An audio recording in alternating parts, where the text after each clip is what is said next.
Hi guys, इस tutorial में हम लोग आईडी सिलेक्टर के बारे में जानेंगे। इस वीडियो को देखने से पहले आप मेरा HTML प्लेलिस्ट से यानी कि HTML एंड HTML5 प्लेलिस्ट से आप आईडी एट्रीब्यूट के बारे में जो वीडियो दिया गया उसको देख लीजिएगा, ठीक है। उसके बाद आप इस वीडियो को देखिएगा तो आपको ज़्यादा समझ में आएगा। So the ID selector uses the ID attribute of an HTML element to select a specific element.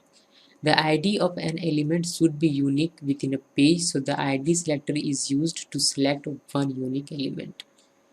To select an element with a specific ID, write a hash character followed by the ID of the element. Okay so इसका मतलब क्या होता है मैं आपको practical में समझाता हूँ, ठीक है। बस इतना जान लीजिए कि आईडी का जो भी आप वैल्यू देते हैं वह वैल्यू यूनिक होना चाहिए वेब पेज में।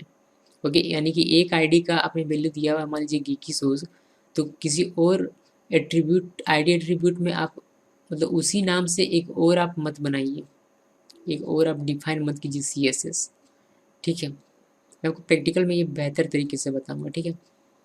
और इसमें है कि आप जब भी CSS डिफाइन करते हैं यूजिंग आईडी सिलेक्टर तो उसमें आपको हैज़ लिखना पड़ता है। ये दो तीन चीज़ें आपको याद रखनी है। इसका रूल क्या है, जैसे कि आईडी का जो आप नाम लिखेंगे उसका रूल है कि ये must begin with a letter, capital letter हो या फिर स्मॉल लेटर हो, लेकिन लेटर से स्टार्ट होना चाहिए। सॉरी यहाँ क्लास नेम नहीं, यहाँ पर होना चाहिए था आईडी नेम।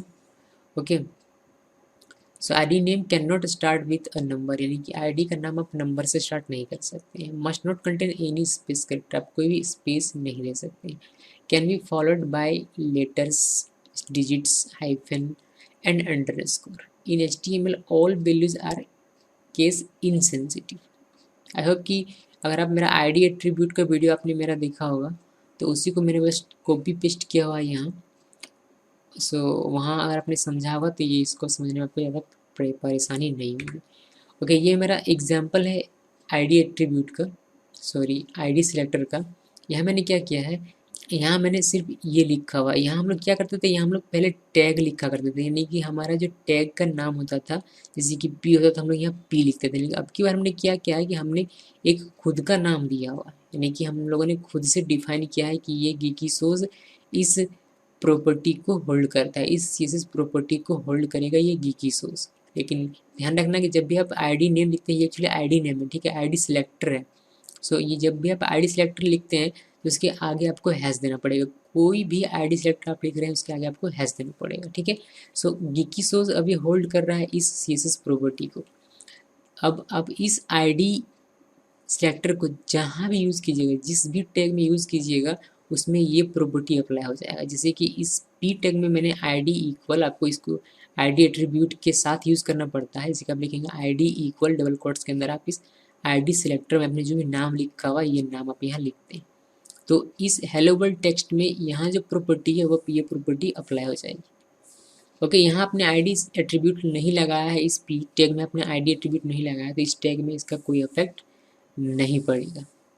इसलिए प्रैक्टिकल देखते हैं। ओके यहाँ मैंने कोड लिखा हुआ है, ठीक है। इस कोड में आप देख पा रहे हो कि geeky source मैंने लिखा हुआ है और इसमें मैंने कलर दिया हुआ है रेड और फॉन्ट साइज जो भी है 60 px। ओके इसमें सिर्फ मैंने इस पैराग्राफ में यानी कि हेलो वर्ल्ड के पैराग्राफ में मैंने आईडी एट्रीब्यूट का यूज़ किया है और यहाँ जो आपने आईडी सिलेक्टर लिखा हुआ था नाम geeky source उसको मैंने यूज़ किया। यानी कि मैं चाहता हूँ कि हेलो वर्ल्ड में ये प्रॉपर्टीज़ अप्लाई हो, तो इस तरीके से आप उसमें अप्लाई कर सकते हैं। यानी कि सिर्फ आईडी लिखना इक्वल डबल कोट्स के अंदर, यहाँ आपने जो भी आईडी सिलेक्टर का नाम रखा हुआ है उसको आपको यहाँ लिखना है। अब इसको हम लोग सेव किया मैंने, इसको हम लोग रन करते हैं, आपको दिखाई देगा कि आपका फर्स्ट पैराग्राफ जो है इसमें हेलो वर्ल्ड लिखा हुआ है ये आपका रेड कलर में आपको दिखाई देगा। वो इसका फ़ॉन्ट साइज़ भी बड़ा है, बिकॉज हम लोग ने फ़ॉन्ट साइज़ को बढ़ाया हुआ, ठीक है। अगर आप चाहते हैं कि यही सेम जो प्रॉपर्टी है इस पैराग्राफ में आए तो सिंपली आपको कुछ नहीं करना है, इसमें आईडी एट्रीब्यूट आपको लगाना है और आईडी एट्रीब्यूट में आपको इस आईडी सिलेक्टर को लिखना है, इस आईडी सिलेक्टर को आपको यहाँ लिख देना है, इसको सेव करना है और इसको आपको रन करना है। सो यहाँ इस पैराग्राफ में भी यह अप्लाई हो जाता है, ठीक है। फिलहाल इसको हम लोग हटा देते हैं। ओके सो ये तो था इंटरनल स्टाइल शीट जब लिखते हैं तब। अगर आपने इसी चीज़ को अगर एक्सटर्नल स्टाइल शीट में लिखा हुआ है यानी कि यहाँ आपने इसको नहीं लिखा हुआ है, ठीक है। सॉरी, आपने यहाँ इसको नहीं लिखा बल्कि एक सेपरेट पेज में लिखा हुआ है जिसको आपने सेव किया है डॉट CSS के एक्सटेंशन के साथ। सो आपने यहाँ ये लिखा हुआ।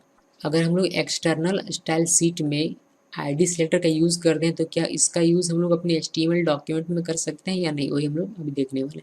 सो ये मेरा सेपरेट फाइल है CSS का, जिस फाइल का नाम है IDSEL.CSS। ये जो डॉक्यूमेंट है हमारा, इसको हमें लिंक करना पड़ेगा। लिंक करने के लिए हम लोग यहाँ लिंक टैग का यूज़ करते हैं। लिंक लिखा आपने, रेल में हम लोग कहते हैं स्टाइल सीट, ओके। देन यहाँ आप href लिखते हैं और डबल कोट्स के अंदर उस CSS फाइल का नेम लिखते हैं, CSS, ओके। और इसको क्लोज। तो ये हमारा कनेक्ट हो गया, यानी कि दोनों लिंक हो गया। ये जो आपका स्टाइल है ये, और ये आपका दोनों ही लिंक हो गया। हम लोगों ने आईडी में एट्रीब्यूट में किसी से लिखा हुआ था, हमें दोबारा लिखने की आवश्यकता नहीं है।